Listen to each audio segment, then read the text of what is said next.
Après avoir été chassé de ses locaux par la ville de Corbeil-Essonnes, l'école départementale de théâtre a démarré sa nouvelle année à la ferme du Bois-Briard, dans la communauté Évry-Centre-Essonne, à Courcouronnes.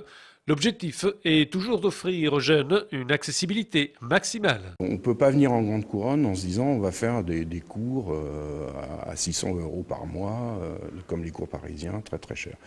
Moi, ce qui m'intéressait, c'est que tout le monde ait la possibilité d'y venir et que le problème d'argent ne soit pas un vrai problème. Donc c'est une école publique, elle est très très accessible financièrement. Et si les gens ont des soucis d'argent, il y a des bourses d'État exactement comme pour un étudiant en fac.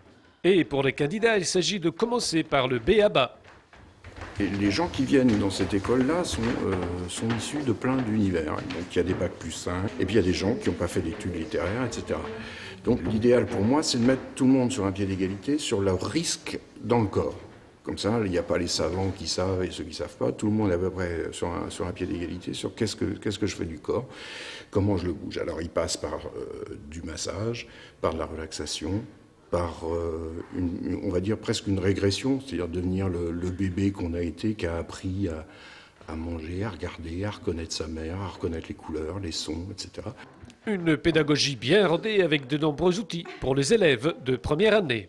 Le but de pédagogue, c'est de remettre les acteurs en curiosité, en appétit, et en appétit sensoriel, ce qui fait qu'on oublie tous les acquis littéraires, tout le savoir, et on repart comme des enfants, comme des gros bébés.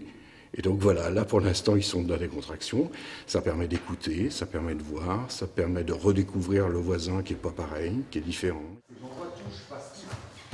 Dans une autre salle, il est question d'apprendre le mécanisme d'écriture corporelle. Un comédien produit une écriture avec son corps. Une formation sur mesure. Nous sommes en deuxième année.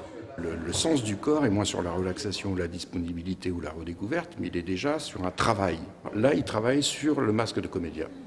Et déjà, on sent les éducatifs qui font que il ne s'agit pas de devenir des gymnastes, il s'agit de gagner en liberté, d'être le plus libre avec son corps, pour arriver, si on peut, à la grande performance de l'Arlequin du Piccolo Théâtre à Milan, qui faisait le saut périlleux dans ses chaussures à 40 ans ou à 50 ans. Il faisait encore le saut père dans ses godasses. Il avait des grandes godasses ouvertes comme ça à Milan. Et hop, il sortait de ses chaussures, saut père, et poum, il retombait dans ses chaussures. Ça, c'est l'idéal, d'avoir un corps suffisamment disponible pour rentrer dans les codes de la comédia à ce point. Donc là, voilà, donc on va ébaucher ça, on va caresser ça. S'il y a des gens que ça intéresse, ben, ils feront une spécialisation là-dedans. Mais ce qui est intéressant, c'est qu'ils touchent la rigueur de ça, le travail de ça. Rigueur et travail, le théâtre n'est pas réservé à une élite. Le théâtre est vivant, partout. Que dirait encore l'infatigable directeur aux futurs jeunes comédiens? Le théâtre, c'est bien autre chose que ce qu'on peut en voir à la télévision lors des Molières, de choses un peu poussiéreuses avec des gens qui parlent très fort et qui se regardent beaucoup le nombril. Que le théâtre, c'est le plaisir de rencontrer d'autres gens.